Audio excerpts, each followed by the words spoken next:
Hello मेरे प्यारे साथियों, स्वागत है आप सभी का हमारे YouTube channel IAIT smart learn में। आज हम सभी 10th चैप्टर 1 का ऑब्जेक्टिव क्वेश्चन आंसर कंप्लीट करने वाले हैं। अगर आप हमारे चैनल पे नए हैं तो हमारे चैनल को सब्सक्राइब कर लीजिए और घंटी को भी दबा दीजिए ताकि आपको नए वीडियो का नोटिफिकेशन मिलता रहे। तो चलिए हम वीडियो को स्टार्ट करते हैं। पहला चैप्टर का नाम है यूरोप में राष्ट्रवाद। क्वेश्चन है, राष्ट्रवाद किसकी देन है? राष्ट्रवाद किसकी देन है? आधुनिक राजनीति की, काल्पनिक राजनीति की, वर्तमान राजनीति की या फिर भविष्य राजनीति की? तो राष्ट्रवाद जो है वो आधुनिक राजनीति की देन है, इसलिए आपका राइट ऑप्शन जो है वो हो जाएगा ऑप्शन ए करेक्ट आंसर हो जाएगा। चलिए हमारा अगला प्रश्न है, पुनर्जागरण काल का विकास कब हुआ? पुनर्जागरण काल का विकास कब हुआ? 15वीं और 16वीं शताब्दियों में, 13वीं और 14वीं शताब्दियों में, 17वीं और 18वीं शताब्दियों में या फिर 18वीं और 19वीं शताब्दियों में? तो इसका राइट ऑप्शन जो है वो हो जाएगा ऑप्शन डी। पुनर्जागरण काल का विकास जो है वो 18वीं और 19वीं शताब्दियों में हुआ था, इसलिए आपका राइट ऑप्शन जो है वो हो जाएगा ऑप्शन डी करेक्ट आंसर हो जाएगा। चलिए हमारा अगला प्रश्न है, टिरोल, ऑस्ट्रिया, सुडेटनलैंड और बोहेमिया किस साम्राज्य में सम्मिलित थे? आर्लिया साम्राज्य में, हैप्सबर्ग साम्राज्य में, बुर्बो साम्राज्य में या फिर जारशाही साम्राज्य में?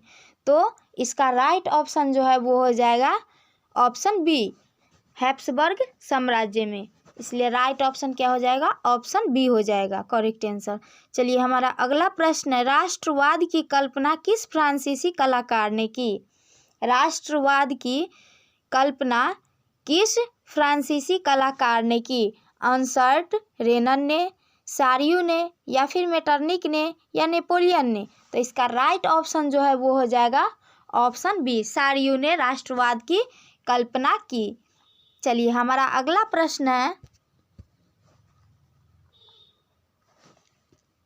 कुलीन वर्ग के लोग बोलते थे, कुलीन वर्ग के लोग बोलते थे इतावली भाषा, जर्मन भाषा, मैग्यार भाषा या फिर मराठी भाषा?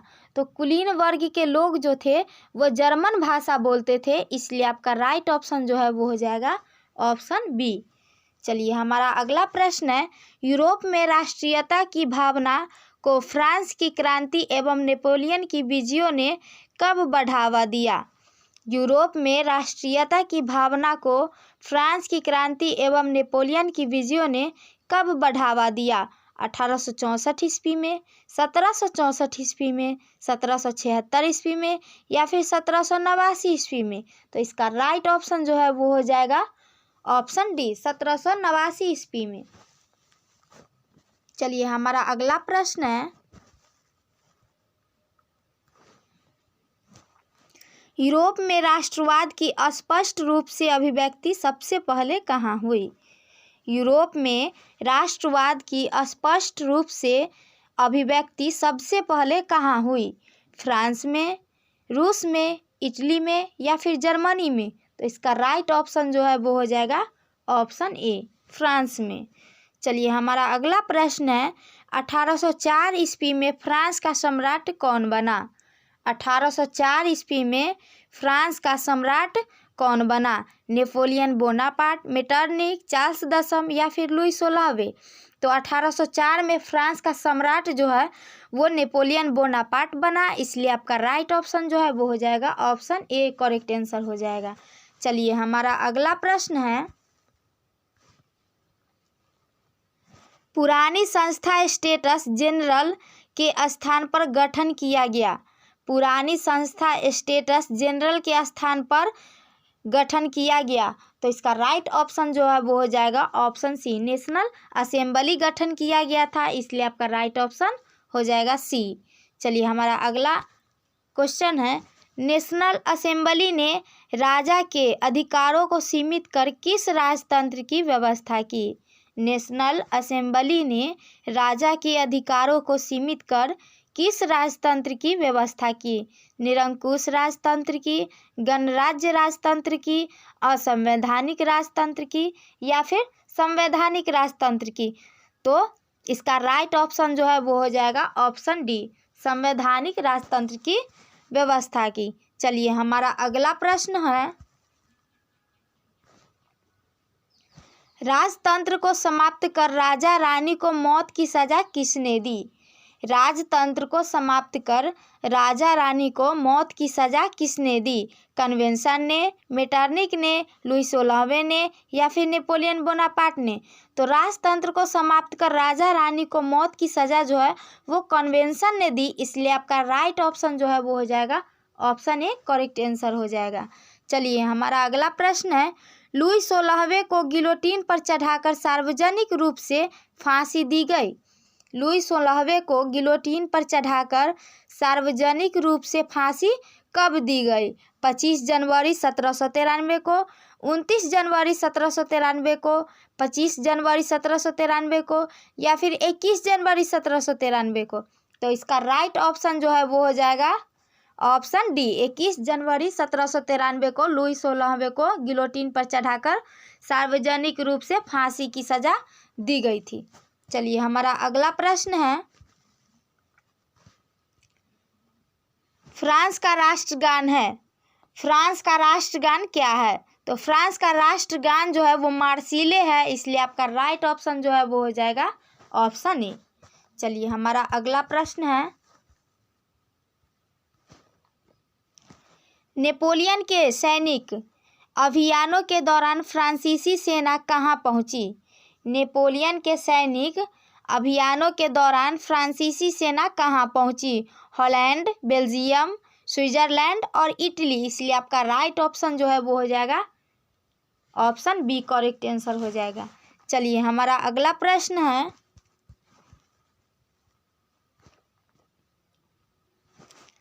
नेपोलियन बोनापार्ट ने डायरेक्टरी का शासन समाप्त कर प्रथम कौंसल के रूप में फ्रांस में सत्ता पर अधिकार कब किया? नेपोलियन बोनापार्ट ने डायरेक्टरी का शासन समाप्त कर प्रथम कौंसल के रूप में फ्रांस में सत्ता पर अधिकार कब किया? तो 1764 ईस्वी में या फिर 1799 ईस्वी में या 1789 ईस्वी में? तो इसका राइट ऑप्शन जो है वो हो जाएगा ऑप्शन सी, 1799 ईस्वी में। चलिए हमारा अगला प्रश्न है, 1799 में डायरेक्टरी का शासन समाप्त कर प्रथम कौंसल के रूप में फ्रांस में सत्ता पर अधिकार किसने किया? 1799 में डायरेक्टरी का शासन समाप्त कर प्रथम कौंसल के रूप में फ्रांस में सत्ता पर अधिकार किसने किया? चार्ल्स दसम ने, सारियो ने, मेटरनिक ने या फिर नेपोलियन बोनापार्ट ने? तो इसका राइट ऑप्शन जो है वो हो जाएगा नेपोलियन बोनापार्ट ने, इसलिए right option option D correct answer हो जाएगा। चलिए हमारा अगला प्रश्न है, नेपोलियन बोनापार्ट फ्रांस का सम्राट कब बना? नेपोलियन बोनापार्ट फ्रांस का सम्राट कब बना? नेपोलियन बोनापार्ट जो है वो फ्रांस का सम्राट 1804 ईस्वी में बना, इसलिए आपका राइट ऑप्शन जो है वो हो जाएगा ऑप्शन ए करेक्ट आंसर हो जाएगा। चलिए हमारा अगला प्रश्न है, फ्रांस में क्रांति से पहले किसका शासन था? फ्रांस में क्रांति से पहले किसका शासन था? आर्लिया राजवंश का, हेम्सबर्ग राजवंश का, बुर्बो राजवंश का या फिर जारशाही राजवंश का? तो फ्रांस में क्रांति से पहले जो है वो बुर्बो राजवंश का शासन था, इसलिए आपका राइट ऑप्शन जो है वो हो जाएगा ऑप्शन सी करेक्ट आंसर हो जाएगा। चलिए हमारा अब अगला प्रश्न है,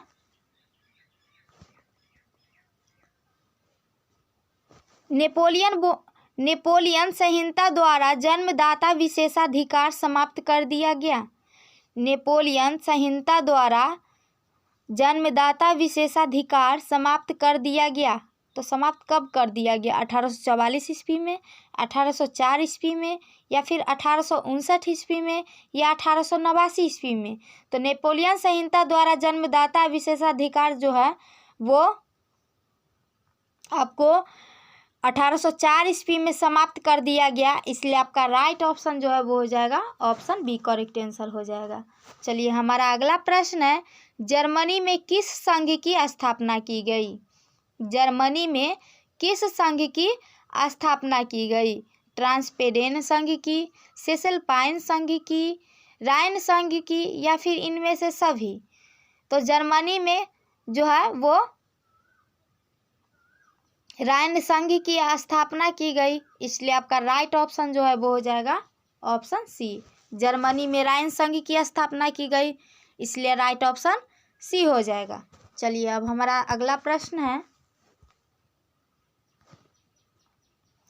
ट्रांसपेडेन गणराज्य एवं सिसेलपाइन गणराज्य की स्थापना कहाँ की गई? ट्रांसपेडेन गणराज्य एवं सिसेलपाइन गणराज्य की स्थापना कहाँ की गई? फ्रांस में, रूस में, इटली में, या फिर जर्मनी में? तो ट्रांसपेडेन गणराज्य एवं सिसेलपाइन गणराज्य की स्थापना जो है वो इटली में की गई, इसलिए आपका राइट ऑप्शन जो है वो हो जाएगा ऑप्शन सी, करेक्ट आंसर हो जाएगा। चलिए अब हमारा अगला प्रश्न है, 18वीं शताब्दी में ऑस्ट्रिया हंगरी किस साम्राज्य के अंतर्गत था? 18वीं शताब्दी में ऑस्ट्रिया हंगरी किस साम्राज्य के अंतर्गत था? आर्लिया साम्राज्य का, हैप्सबर्ग साम्राज्य का, बुर्बो साम्राज्य का, या फिर जारशाही साम्राज्य का? तो इसका राइट ऑप्शन जो है वो हो जाएगा ऑप्शन बी, हैप्सबर्ग साम्राज्य का। चलिए अब हमारा अगला प्रश्न है, किस फ्रांसीसी दार्शनिक ने 19वीं शताब्दी में राष्ट्रवाद की एक नई और व्यापक परिभाषा दी? किस फ्रांसीसी दार्शनिक ने 19वीं शताब्दी में राष्ट्रवाद की एक नई और व्यापक परिभाषा दी? अंसर्ट रेनन ने, सारियू ने, मेटरनिक ने, या फिर नेपोलियन बोनापार्ट ने? तो इस क्वेश्चन का सही आंसर जो है वो हो जाएगा ऑप्शन ए, अंसर्ट रेनन ने। चलिए अब हमारा अगला प्रश्न है, लोम्बार्डी और वेनेशिया में किस प्रकार की भाषा बोली जाती है? लोम्बार्डी और वेनेशिया में किस प्रकार की भाषा बोली जाती है? इतावली भाषा, जर्मन भाषा, मैग्यार भाषा, या फिर मराठी भाषा? तो लोम्बार्डी और वेनेशिया में जो है वो इतावली भाषा बोली जाती है, इसलिए आपका राइट ऑप्शन जो है वो हो जाएगा ऑप्शन ए, करेक्ट आंसर हो जाएगा। चलिए अब हमारा अगला प्रश्न है,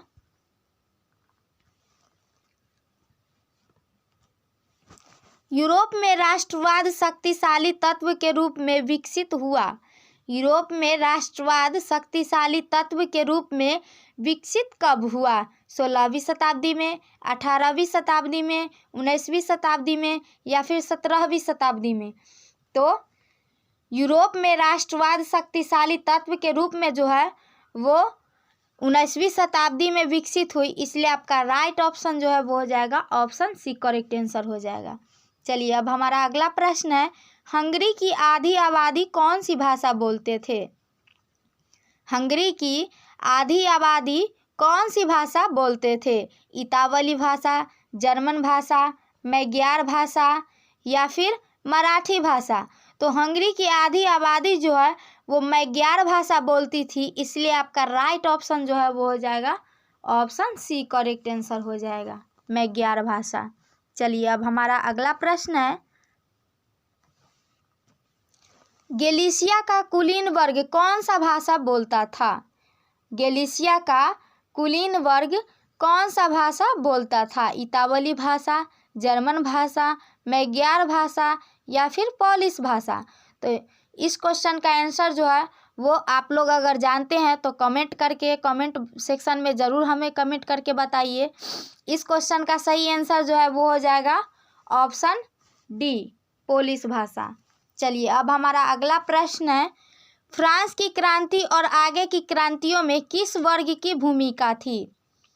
फ्रांस की क्रांति और आगे की क्रांतियों में किस वर्ग की भूमिका थी? उच्चतम वर्ग की, निम्नतम वर्ग की, मध्यम वर्ग की, या फिर इनमें से कोई नहीं? तो फ्रांस की क्रांति और आगे की क्रांतियों में जो है वो मध्यम वर्ग की भूमिका थी, इसलिए आपका राइट ऑप्शन जो है वो हो जाएगा ऑप्शन सी। चलिए अब हमारा अगला प्रश्न है, राष्ट्रवाद के विकास में किसका महत्वपूर्ण योगदान था? राष्ट्रवाद के विकास में किसका महत्वपूर्ण योगदान था? उग्रवाद का, रूमानीवाद का, उदारवाद का, या फिर इनमें से कोई नहीं? तो राष्ट्रवाद के विकास में सबसे महत्वपूर्ण योगदान जो था वो रूमानीवाद का था, इसलिए आपका राइट ऑप्शन जो है वो हो जाएगा ऑप्शन बी, करेक्ट आंसर हो जाएगा ऑप्शन बी। चलिए अब हमारा अगला प्रश्न है, उदारवाद शब्द की व्युत्पत्ति लैटिन भाषा के मूल शब्द से मानी जाती है।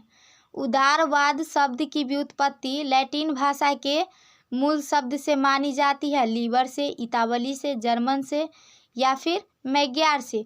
तो उदारवाद शब्द की व्युत्पत्ति जो है लैटिन भाषा के मूल शब्द लीबर से मानी जाती है, इसलिए आपका राइट ऑप्शन जो है वो हो जाएगा ऑप्शन ए, करेक्ट आंसर हो जाएगा। चलिए अब हमारा अगला प्रश्न है, लीबर शब्द का अर्थ है, लीबर शब्द का क्या अर्थ है? आतंकवाद, आज़ाद, उदारवाद, या फिर इनमें से कोई नहीं? तो लीबर शब्द का अर्थ जो है वो आज़ाद है, इसलिए आपका राइट ऑप्शन जो है वो हो जाएगा ऑप्शन बी, करेक्ट आंसर हो जाएगा। चलिए अब हमारा अगला प्रश्न है, प्रसा ने एक शुल्क संघ की स्थापना की। प्रसा ने एक शुल्क संघ की स्थापना की, ट्रांसपेडेन संघ की, जाल्वेराइन संघ की, सिसेलपाइन संघ की, या फिर इनमें से सभी?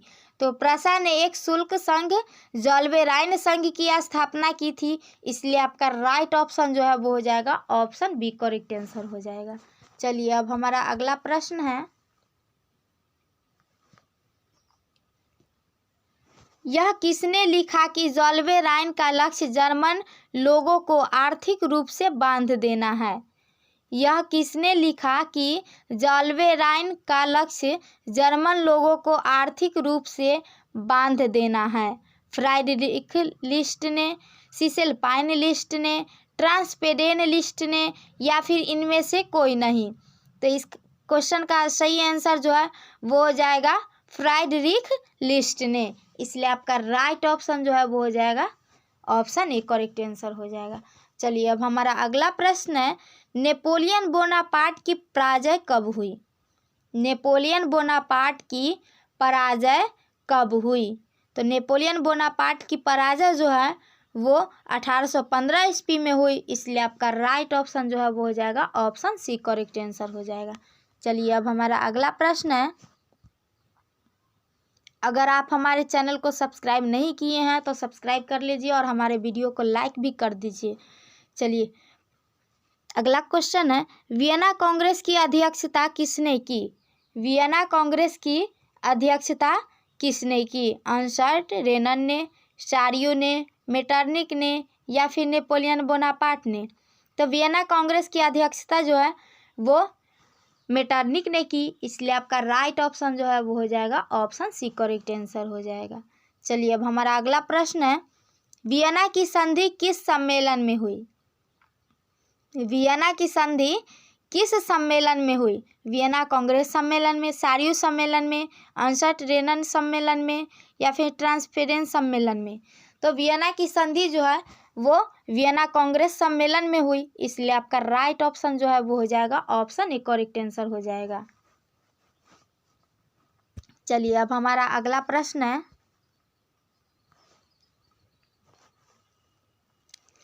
वियना कांग्रेस से नेपोलियन युग का अंत एवं किस युग का आरंभ हुआ?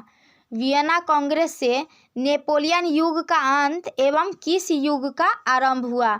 अंसर्ट रेनन युग का, सारियो युग का, ट्रांसपेडेन युग का, या फिर मेटरनिक युग का? तो वियना कांग्रेस से नेपोलियन युग का अंत एवं मेटरनिक युग का आरंभ हुआ, इसलिए आपका राइट ऑप्शन जो है वो हो जाएगा ऑप्शन डी, करेक्ट आंसर हो जाएगा। चलिए अब हमारा अगला प्रश्न है, किसकी नीति का मूल मंत्र था शासन करो और कोई परिवर्तन न होने दो?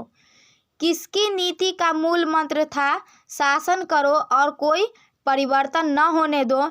मेटरनिक का, मेजनी का, बिस्मार्क का, या फिर गैरिबाल्डी का? तो इसका करेक्ट आंसर जो है वो हो जाएगा ऑप्शन ए, मेटरनिक का। मेटरनिक का मूल मंत्र था शासन करो और परिवर्तन न होने दो। चलिए अब हमारा अगला प्रश्न है,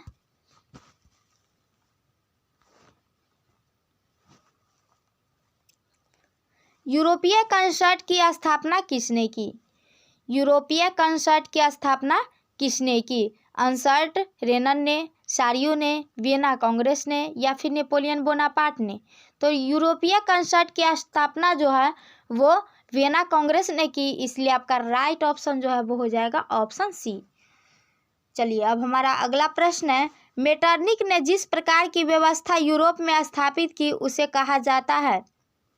मेटरनिक ने जिस प्रकार की व्यवस्था यूरोप में स्थापित की उसे क्या कहा जाता है? बिस्मार्क व्यवस्था, मेटरनिक व्यवस्था, वियना कांग्रेस व्यवस्था या फिर नेपोलियन व्यवस्था?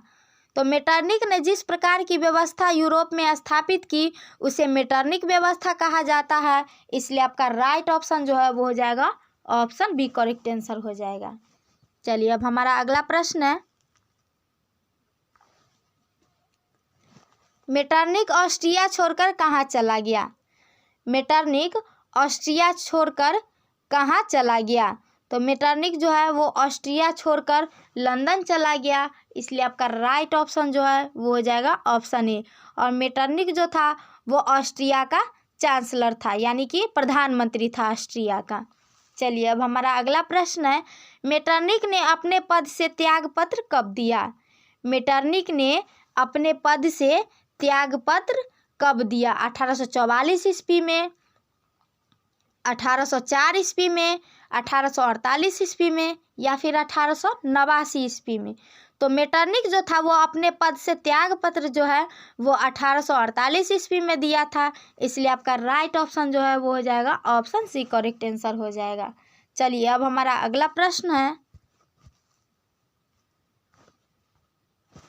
किसका कहना था कि मैं अंग्रेजी राजा की भांति शासन करने की अपेक्षा लकड़ी काटना अधिक पसंद करूंगा? किसका कहना था कि मैं अंग्रेजी राजा की भांति शासन करने की अपेक्षा लकड़ी काटना अधिक पसंद करूंगा? बिस्मार्क का, लुई 16वां का, मेजनी का या फिर चार्ल्स दसम का? तो इसका राइट ऑप्शन जो है वो हो जाएगा ऑप्शन डी, चार्ल्स दसम का ही कहना था कि मैं अंग्रेजी राजा की भांति शासन करने की अपेक्षा लकड़ी काटना अधिक पसंद करूंगा, यह चार्ल्स दसम का कहना था। चलिए अब हमारा अगला प्रश्न है, चार्ल्स दसम ने अपना प्रधानमंत्री किसे नियुक्त किया? चार्ल्स दसम ने अपना प्रधानमंत्री किसे नियुक्त किया? बिस्मार्क को, पोलिग्नेक को, चार्ल्स एल्बर्ट को या फिर गीजो को? तो चार्ल्स दसम जो है वो अपना प्रधानमंत्री जो थे वो गीजो को नियुक्त किए थे, इसलिए आपका राइट ऑप्शन जो है वो हो जाएगा ऑप्शन डी, करेक्ट आंसर हो जाएगा। चलिए अब हमारा अगला प्रश्न है,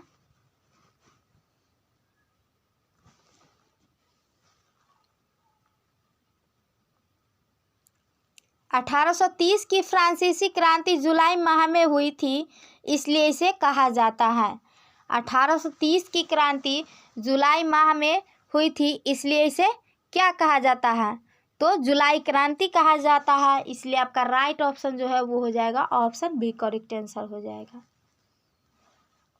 चलिए अब हमारा अगला प्रश्न है, यह किसने कहा था कि जब फ्रांस छींकता है तो बाकी यूरोप को सर्दी जुकाम हो जाता है? यह किसने कहा था कि जब फ्रांस छींकता है तो बाकी यूरोप को सर्दी जुकाम हो जाता है? मेटरनिक ने, गैरिबाल्डी ने, लुई फिलिप ने या फिर चार्ल्स एल्बर्ट ने? तो इस क्वेश्चन का राइट आंसर जो है वो हो जाएगा ऑप्शन ए, मेटरनिक ने। चलिए हमारा अगला प्रश्न है, नेपोलियन के पतन के बाद स्पेन में राजगद्दी सौंपी गई? नेपोलियन के पतन के बाद स्पेन में राजगद्दी किसको सौंपी गई? थियर्स को, काउंट काबूर को, चार्ल्स एल्बर्ट को या फिर फर्डिनेंड को? नेपोलियन के पतन के बाद जो है वो स्पेन में राजगद्दी फर्डिनेंड को सौंपी गई, इसलिए आपका राइट ऑप्शन जो है वो हो जाएगा ऑप्शन डी, करेक्ट आंसर हो जाएगा। चलिए अब हमारा अगला प्रश्न है, पुर्तगाल में डोम मिंगुएल ने सत्ता पर कब्जा कब किया? पुर्तगाल में डोम मिंगुएल ने सत्ता पर कब्जा कब किया? 1828 ईस्वी में, 1804 ईस्वी में, 1838 ईस्वी में या फिर 1819 ईस्वी में? तो इस क्वेश्चन का सही आंसर जो है वो हो जाएगा ऑप्शन ए 1828 ईस्वी में। चलिए अब हमारा अगला प्रश्न है,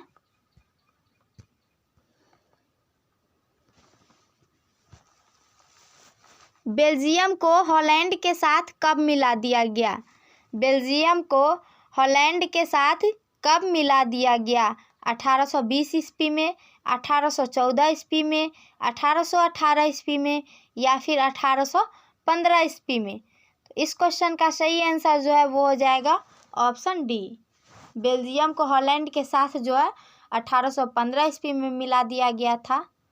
चलिए अब हमारा अगला प्रश्न है, किस क्रांति ने यूरोप को दो भागों में विभक्त कर दिया?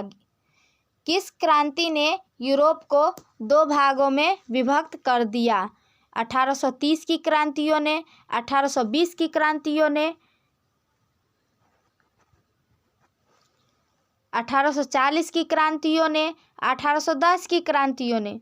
तो इस क्वेश्चन का सही आंसर जो है वो हो जाएगा ऑप्शन ए 1830 की क्रांतियों ने यूरोप को दो भागों में विभक्त कर दिया।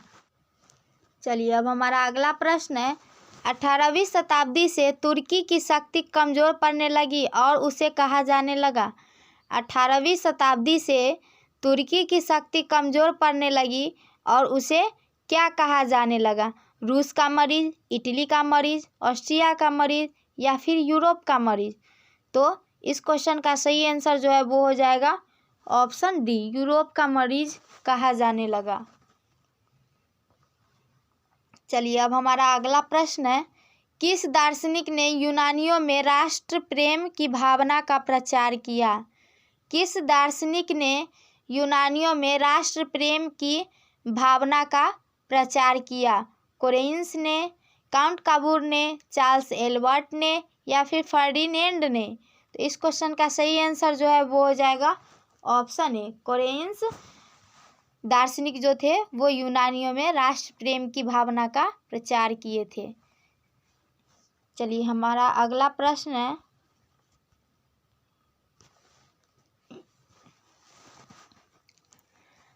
एलेक्जेंडर हिम्सलॉन्टी के नेतृत्व में मोल्डेविया में विद्रोह कब हुआ?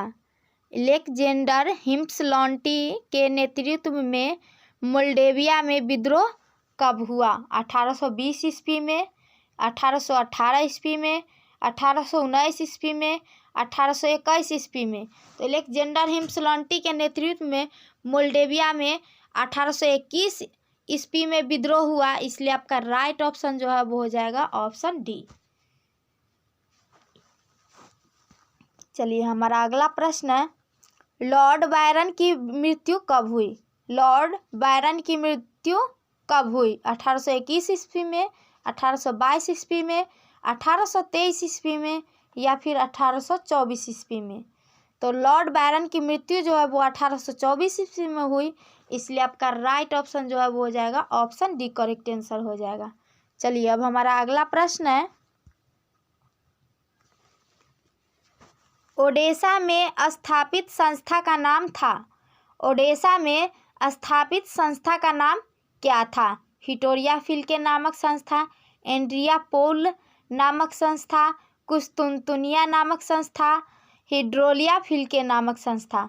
तो इस क्वेश्चन का सही आंसर जो है वो हो जाएगा, ओडिशा में स्थापित संस्था का नाम जो है वो हिटोरिया फिल्के नामक संस्था था, इसलिए आपका राइट ऑप्शन हो जाएगा ऑप्शन ए, करेक्ट आंसर हो जाएगा। चलिए अब हमारा अगला प्रश्न है,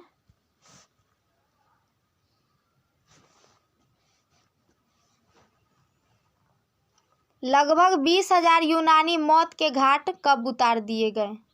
लगभग 20,000 यूनानी मौत के घाट कब उतार दिए गए? 1821 ईस्वी में, 1822 ईस्वी में, 1823 ईस्वी में या फिर 1824 ईस्वी में? तो लगभग 20,000 यूनानी जो है वो मौत के घाट 1822 ईस्वी में उतार दिए गए, इसलिए आपका राइट ऑप्शन जो है वो हो जाएगा ऑप्शन बी करेक्ट आंसर हो जाएगा। चलिए अब हमारा अगला प्रश्न है, ब्रिटेन और रूस यूनानी तुर्की संघर्ष में हस्तक्षेप करने को तैयार हो गए। ब्रिटेन और रूस यूनानी तुर्की संघर्ष में हस्तक्षेप करने को कब तैयार हो गए? 1824 ईस्वी में, 1825 ईस्वी में, 1826 ईस्वी में या फिर 1827 ईस्वी में? 1826 ईस्वी में ब्रिटेन और रूस जो है यूनानी तुर्की संघर्ष में हस्तक्षेप करने के लिए तैयार हो गए, इसलिए आपका राइट ऑप्शन जो है वो हो जाएगा ऑप्शन सी 1826 ईस्वी में। चलिए अब हमारा अगला प्रश्न है, लंदन सम्मेलन में इंग्लैंड, फ्रांस तथा रूस में तुर्की के विरुद्ध संयुक्त कार्रवाई करने का निश्चय कब किया? लंदन सम्मेलन में इंग्लैंड, फ्रांस तथा रूस में तुर्की के विरुद्ध संयुक्त कार्रवाई करने का निश्चय कब किया?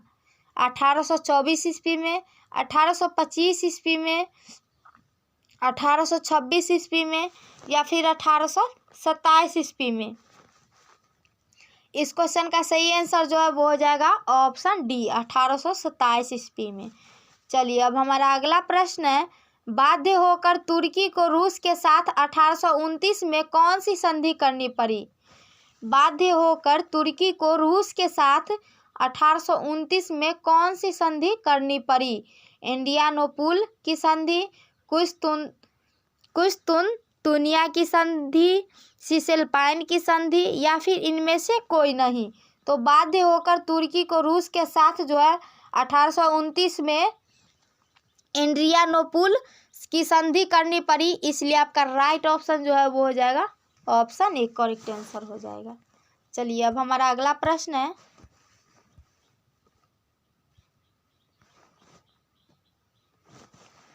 अठारह 1832 में कौन सी संधि द्वारा स्वतंत्र यूनान राष्ट्र की स्थापना हुई?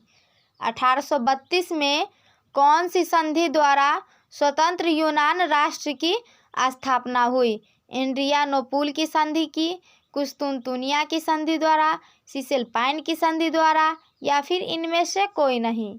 तो 1832 में जो है वो कुस्तुनतुनिया की संधि द्वारा स्वतंत्र यूनान राष्ट्र की स्थापना हुई, इसलिए आपका राइट ऑप्शन जो है वो हो जाएगा ऑप्शन बी करेक्ट आंसर हो जाएगा। चलिए अब हमारा अगला प्रश्न है,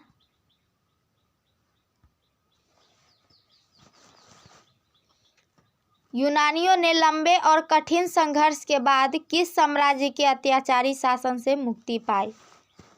यूनानियों ने लंबे और कठिन संघर्ष के बाद किस साम्राज्य के अत्याचारी शासन से मुक्ति पाई? ऑर्लिया साम्राज्य से, हैप्सबर्ग साम्राज्य से, ऑटोमन साम्राज्य से या फिर जारशाही साम्राज्य से? तो इसका करेक्ट आंसर जो है वो हो जाएगा ऑप्शन सी ऑटोमन साम्राज्य से मुक्ति पाई। चलिए अब हमारा अगला प्रश्न है, 1830 की क्रांति के बाद फ्रांस का राजा कौन बना? 1830 की क्रांति के बाद फ्रांस का राजा कौन बना? मेटरनिक, गैरिबाल्डी, लुई फिलिप या फिर चार्ल्स एडवर्ड? तो 1830 की क्रांति के बाद फ्रांस का राजा जो है वो लुई फिलिप बना, इसलिए आपका राइट ऑप्शन जो है वो हो जाएगा ऑप्शन सी करेक्ट आंसर हो जाएगा। चलिए अब हमारा अगला प्रश्न है,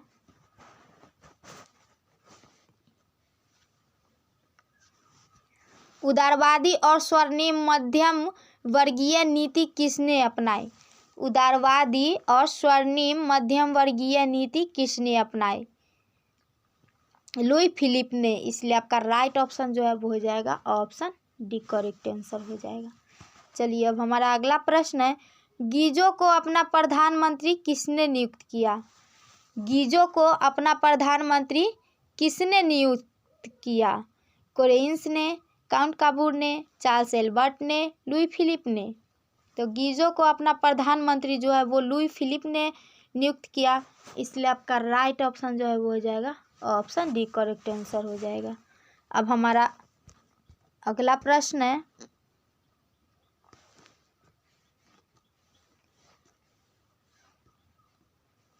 लुई फिलिप ने गीजो को अपना प्रधानमंत्री कब नियुक्त किया?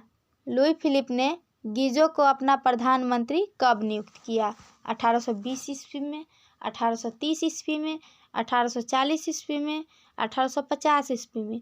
तो लुई फिलिप जो है वो गीजो को अपना प्रधानमंत्री 1840 ईस्वी में नियुक्त किए, इसलिए आपका राइट ऑप्शन जो है वो हो जाएगा ऑप्शन सी, करेक्ट आंसर हो जाएगा। चलिए अब हमारा अगला प्रश्न है, गीजो था, गीजो जो है वो प्रतिक्रियावादी था, इसलिए आपका राइट ऑप्शन जो है वो हो जाएगा ऑप्शन बी, करेक्ट आंसर हो जाएगा। गीजो प्रतिक्रियावादी था। चलिए अब हमारा अगला प्रश्न है,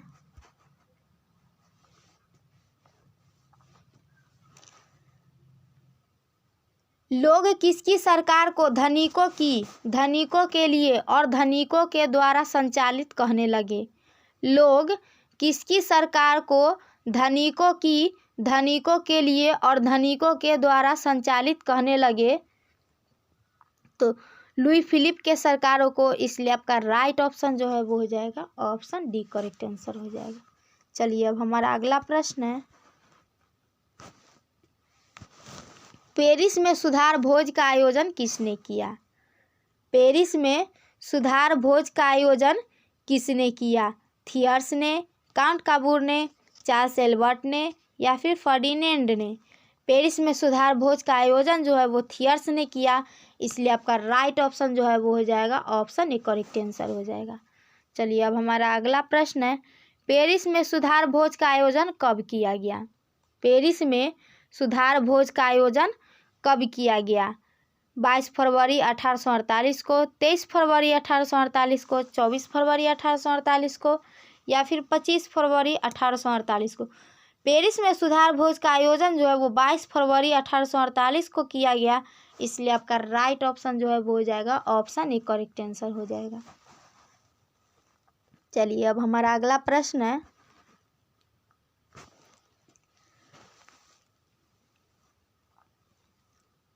लुई फिलिप राजगद्दी छोड़कर कब भागा? लुई फिलिप राजगद्दी छोड़कर कब भागा? 22 फरवरी 1848 को, 23 फरवरी 1848 को, 24 फरवरी 1848 को या फिर 25 फरवरी 1848 को? लुई फिलिप जो है वो राजगद्दी छोड़कर 24 फरवरी 1848 को भागा, इसलिए आपका राइट ऑप्शन जो है वो हो जाएगा ऑप्शन सी, करेक्ट आंसर हो जाएगा।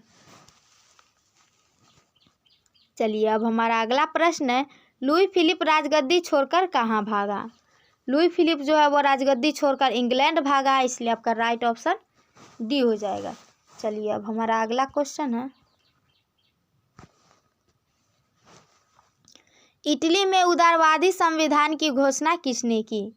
इटली में उदारवादी संविधान की घोषणा किसने की? गैरिबाल्डी ने, काउंट काबूर ने, चार्ल्स एल्बर्ट ने या फिर फर्डिनेंड ने?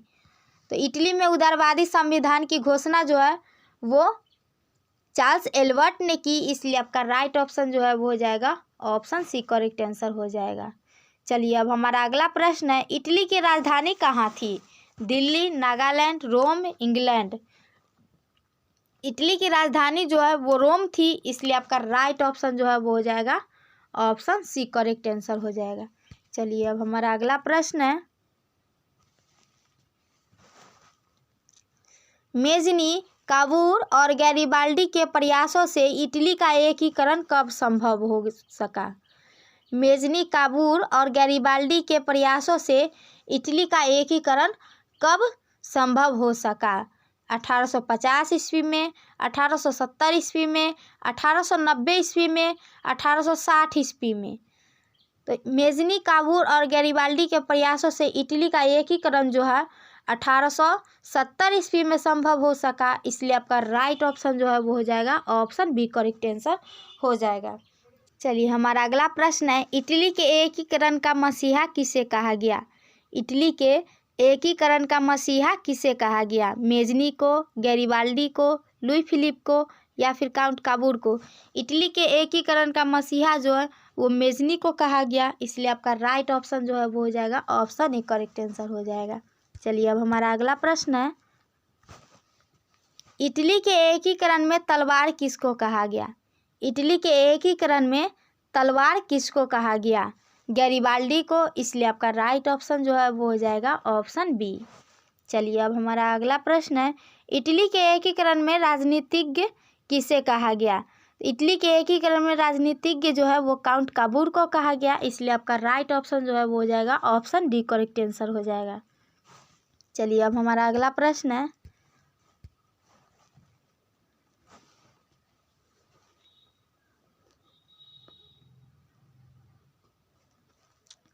इटली के एकीकरण की प्रक्रिया का आरंभ किससे माना जाता है?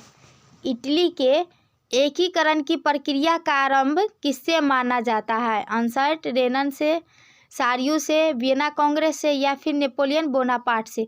तो इटली के एकीकरण की प्रक्रिया का आरंभ जो है वो नेपोलियन बोनापार्ट से माना जाता है, इसलिए आपका राइट ऑप्शन जो है वो हो जाएगा ऑप्शन डी। चलिए हमारा अगला क्वेश्चन है, मेजनी का जन्म कब हुआ? मेजनी का जन्म कब हुआ? 1805 ईस्वी में, 1807 ईस्वी में, 1810 ईस्वी में या फिर 1812 ईस्वी में? तो मेजनी का जन्म जो है 1805 ईस्वी में हुआ, इसलिए आपका राइट ऑप्शन जो है वो हो जाएगा ऑप्शन ए करेक्ट आंसर हो जाएगा। चलिए अब हमारा अगला प्रश्न है, यंग इटली और यंग यूरोप की स्थापना किसने की? यंग इटली और यंग यूरोप की स्थापना किसने की? गैरिबाल्डी ने, मेजनी ने, चार्ल्स एल्बर्ट ने, फर्डिनेंड ने? तो यंग इटली और यंग यूरोप की स्थापना जो है वो मेजनी ने की, इसलिए आपका राइट ऑप्शन जो है वो हो जाएगा ऑप्शन बी करेक्ट आंसर हो जाएगा। चलिए हमारा अगला प्रश्न है, काउंट काबूर का जन्म कब हुआ? काउंट काबूर का जन्म कब हुआ? 1805 ईस्वी में, 1807 ईस्वी में, 1810 ईस्वी में, 1812 ईस्वी में? तो काउंट काबूर का जन्म जो है वो 1810 ईस्वी में हुआ, इसलिए आपका राइट ऑप्शन जो है वो हो जाएगा ऑप्शन सी करेक्ट आंसर हो जाएगा। चलिए अब हमारा अगला प्रश्न है,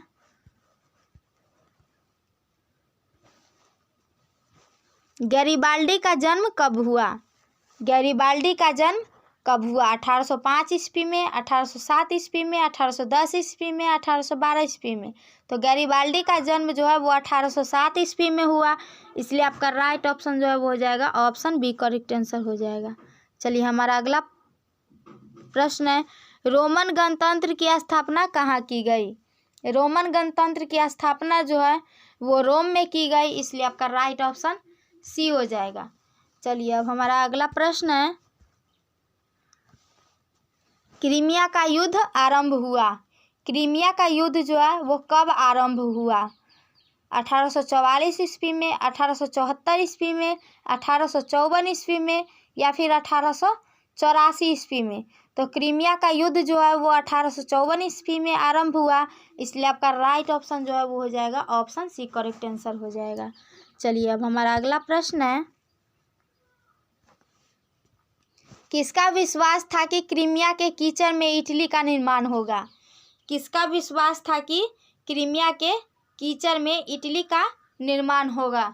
तो काउंट काबूर का विश्वास था, इसलिए आपका राइट ऑप्शन जो है वो हो जाएगा ऑप्शन डी।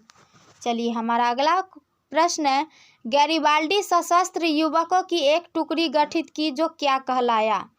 गैरिबाल्डी सशस्त्र युवकों की एक टुकड़ी गठित की जो क्या कहलाया? लाल कुर्ती, हरा कुर्ती, पीला कुर्ती या फिर नीला कुर्ती?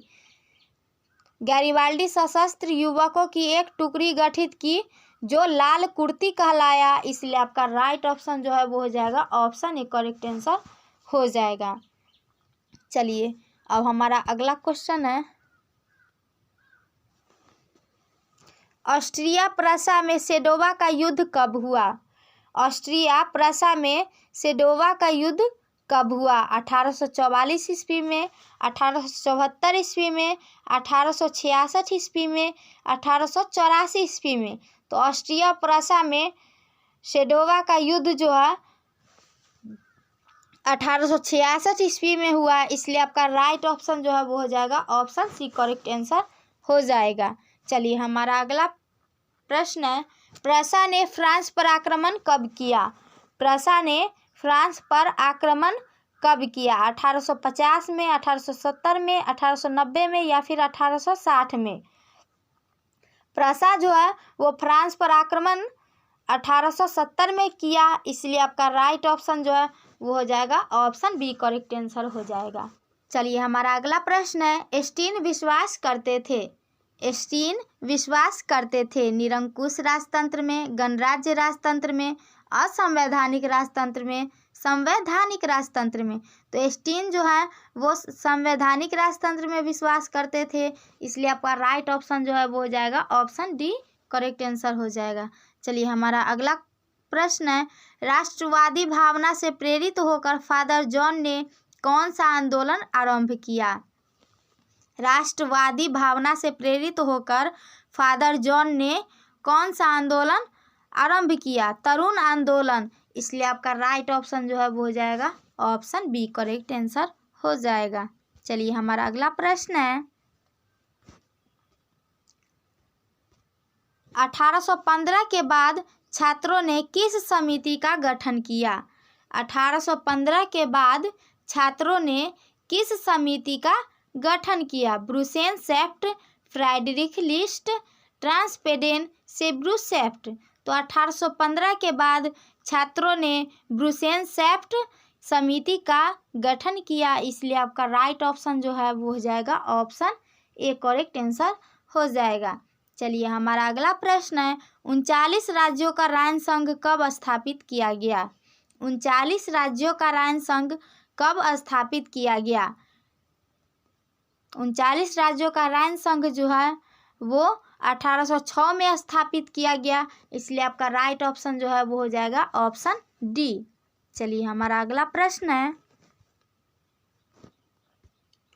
शक्तिहीन संघ राज्य के रूप में किसे रखा गया? शक्तिहीन संघ राज्य के रूप में किसे रखा गया? ऑस्ट्रिया को, फ्रांस को, इटली को या फिर तुर्की को? तो शक्तिहीन संघ राज्य के रूप में ऑस्ट्रिया को रखा गया, इसलिए आपका राइट ऑप्शन जो है वो हो जाएगा ऑप्शन ए करेक्ट आंसर हो जाएगा। चलिए हमारा अगला प्रश्न है, 1834 में प्रसा की पहल पर किस संघ की स्थापना हुई? 1834 में प्रसा की पहल पर जॉल्वे राइन शुल्क संघ की स्थापना हुई, इसलिए आपका राइट ऑप्शन जो है वो हो जाएगा ऑप्शन ए करेक्ट आंसर हो जाएगा। 1834 में प्रसा की पहल पर जो है वो जॉल्वे राइन शुल्क संघ की स्थापना हुई, इसलिए आपका राइट ऑप्शन ए हो जाएगा। चलिए हमारा अगला प्रश्न है, फ्रेडरिक विलियम चतुर्थ की मृत्यु के बाद प्रसा का राजा कौन बना? फ्रेडरिक विलियम चतुर्थ की मृत्यु के बाद प्रसा का राजा कौन बना? काउंट काबूर, गैरिबाल्डी, लुई फिलिप या फिर विलियम प्रथम? तो फ्रेडरिक विलियम चतुर्थ की मृत्यु के बाद प्रसा का राजा जो है वो विलियम प्रथम बना, इसलिए आपका राइट ऑप्शन जो है वो हो जाएगा ऑप्शन डी करेक्ट आंसर हो जाएगा। चलिए हमारा अगला प्रश्न है, विलियम प्रथम था उग्रवादी, प्रतिक्रियावादी, उदारवादी या फिर राष्ट्रवादी? तो विलियम प्रथम जो था वो राष्ट्रवादी था, इसलिए आपका राइट ऑप्शन डी हो जाएगा। चलिए हमारा अगला प्रश्न है, बिस्मार्क का जन्म कब हुआ? बिस्मार्क का जन्म कब हुआ? 1815 में, 1817 में, 1819 में या फिर 1816 में? बिस्मार्क का जन्म जो है 1815 ईस्वी में हुआ, इसलिए आपका राइट ऑप्शन जो है वो हो जाएगा ऑप्शन ए करेक्ट आंसर हो जाएगा। चलिए हमारा अगला प्रश्न है, बिस्मार्क प्रसा का प्रधानमंत्री कब बना? बिस्मार्क प्रसा का प्रधानमंत्री कब बना? 1855 ईस्वी में, 1817 ईस्वी में, 1892 ईस्वी में, 1862 ईस्वी में? बिस्मार्क प्रसा का प्रधानमंत्री 1862 ईस्वी में बना, इसलिए आपका राइट ऑप्शन जो है वो हो जाएगा ऑप्शन डी। चलिए हमारा अगला प्रश्न है, प्रसा के एकीकरण के लिए बिस्मार्क ने कितने युद्ध किए? प्रसा के एकीकरण के लिए बिस्मार्क ने कितने युद्ध किए? 2, 3, 4, 5? प्रसा के एकीकरण के लिए बिस्मार्क जो है वो 3 युद्ध किए, इसलिए आपका राइट ऑप्शन हो जाएगा ऑप्शन बी चलिए हमारा अगला प्रश्न है, प्रशा और डेनमार्क में युद्ध कब हुआ? प्रशा और डेनमार्क में युद्ध कब हुआ? 1864 में, 1877 में, 1950 में, 1760 में। प्रशा और डेनमार्क में युद्ध जो है 1864 ईस्वी में हुआ, इसलिए आपका राइट ऑप्शन ए हो जाएगा। चलिए हमारा अगला प्रश्न है, गैस्टीन की संधि कब हुई? गैस्टीन की संधि कब हुई? 1844 में, 1877 में, 1865 में, 1760 में। तो गैस्टीन की संधि जो है 1865 में हुई, इसलिए आपका राइट ऑप्शन हो जाएगा ऑप्शन सी। चलिए हमारा अगला प्रश्न है, सेडोवा का युद्ध कब हुआ? सेडोवा का युद्ध कब हुआ? 1444 में, 1977 में, 1765 में, 1766 में। सेडोवा का युद्ध जो है वो 1766 में हुआ, इसलिए आपका राइट ऑप्शन जो है वो हो जाएगा ऑप्शन डी, करेक्ट आंसर हो जाएगा। चलिए हमारा अगला प्रश्न है, प्राग की संधि कब हुआ? प्राग की संधि कब हुआ? 1955 ईस्वी में, 1866 ईस्वी में, 1692 ईस्वी में, 1576 ईस्वी में। प्राग की संधि जो है 1866 ईस्वी में हुआ, इसलिए आपका राइट ऑप्शन जो है वो हो जाएगा ऑप्शन बी, करेक्ट आंसर हो जाएगा। चलिए हमारा अगला प्रश्न है, 22 उत्तरी जर्मन राज्यों का महासंघ बना। 22 उत्तरी जर्मन राज्यों का महासंघ बना, तो उत्तरी जर्मन महासंघ बना, इसलिए आपका राइट ऑप्शन जो है वो हो जाएगा ऑप्शन ए। चलिए हमारा अगला प्रश्न है, 22 उत्तरी जर्मन राज्यों का महासंघ बना जिसका प्रधान था। 22 उत्तरी जर्मन राज्यों का महासंघ बना जिसका प्रधान कौन था? Prussia, France, Europe, America. तो 22 उत्तरी जर्मन राज्यों का महासंघ बना जिसका प्रधान जो है वो प्रशा था, इसलिए आपका राइट ऑप्शन जो है वो हो जाएगा ऑप्शन ए। चलिए हमारा अगला प्रश्न है, फ्रैंकफर्ट की संधि कब हुई? फ्रैंकफर्ट की संधि कब हुई?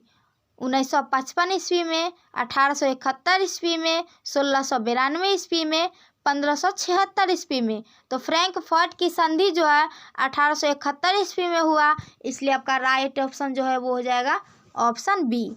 चलिए हमारा अगला प्रश्न है, विलियम प्रथम को जर्मनी का सम्राट कब घोषित किया गया? 18 जनवरी 1871 को, इसलिए आपका राइट ऑप्शन जो है वो हो जाएगा ऑप्शन सी। चलिए हमारा अगला प्रश्न है, यूनान के स्वतंत्रता संग्राम में किसकी पराजय हुई? यूनान के स्वतंत्रता संग्राम में किसकी पराजय हुई? तुर्की की, इसलिए आपका राइट ऑप्शन सी हो जाएगा। चलिए हमारा अगला प्रश्न है, मेटरनिख कौन था? मेटरनिख कौन था? तो मेटरनिख जो है वो ऑस्ट्रिया का चांसलर था, इसलिए आपका राइट ऑप्शन ए हो जाएगा। चलिए अगला प्रश्न है, किस युद्ध के बाद जर्मनी का एकीकरण पूरा हुआ? किस युद्ध के बाद जर्मनी का एकीकरण पूरा हुआ? क्रीमिया का युद्ध, प्रशा डेनमार्क का युद्ध, सेडोवा का युद्ध, या फिर सीडन का युद्ध? तो सीडन के युद्ध के बाद जो है जर्मनी का एकीकरण पूरा हुआ, इसलिए आपका राइट ऑप्शन जो है वो हो जाएगा ऑप्शन डी। चलिए हमारा अगला प्रश्न है, सेडोवा के युद्ध में किसकी पराजय हुई? सेडोवा के युद्ध में किसकी पराजय हुई? ऑस्ट्रिया की, प्रशा की, नेपल्स की, या फिर फ्रांस की? तो सेडोवा के युद्ध में ऑस्ट्रिया की पराजय हुई, इसलिए आपका राइट ऑप्शन ए हो जाएगा। चलिए हमारा अगला प्रश्न है, सीडन के युद्ध में किसकी पराजय हुई? सीडन के युद्ध में किसकी पराजय हुई? ऑस्ट्रिया की, प्रशा की, नेपल्स की, फ्रांस की? तो सीडन के युद्ध में जो है फ्रांस की पराजय हुई, इसलिए आपका राइट ऑप्शन डी हो जाएगा। चलिए हमारा अगला प्रश्न है, अंसर्ट रेनन ने किसकी व्याख्या की? अंसर्ट रेनन ने किसकी व्याख्या की? राष्ट्रवाद की, समाजवाद की, उदारवाद की, या फिर इनमें से कोई नहीं। तो अनसर्ट रेनन जो है राष्ट्रवाद की व्याख्या की, इसलिए आपका राइट ऑप्शन ए हो जाएगा। चलिए अब हमारा अगला प्रश्न है, लाल कुर्ती वालों का गठन किसने किया? लाल कुर्ती वालों का गठन किसने किया? मेजनी ने, गैरिबाल्डी ने, लुई फिलिप ने, काउंट काबूर ने। लाल कुर्ती वालों का गठन जो है गैरिबाल्डी ने किया, इसलिए आपका राइट ऑप्शन जो है वो बी हो जाएगा। इसी तरीके से आपका सारा पहला चैप्टर का ऑब्जेक्टिव क्वेश्चन आंसर कंप्लीट होता है। अगर आपको हमारा वीडियो अच्छा लगे तो हमारे वीडियो को लाइक कीजिए और चैनल को सब्सक्राइब कीजिए, ताकि आपको नए वीडियो का नोटिफिकेशन मिलता रहे, और अपने दोस्तों के पास भी शेयर करें। चलिए फिर मिलते हैं नेक्स्ट वीडियो में, तब तक के लिए बाय बाय।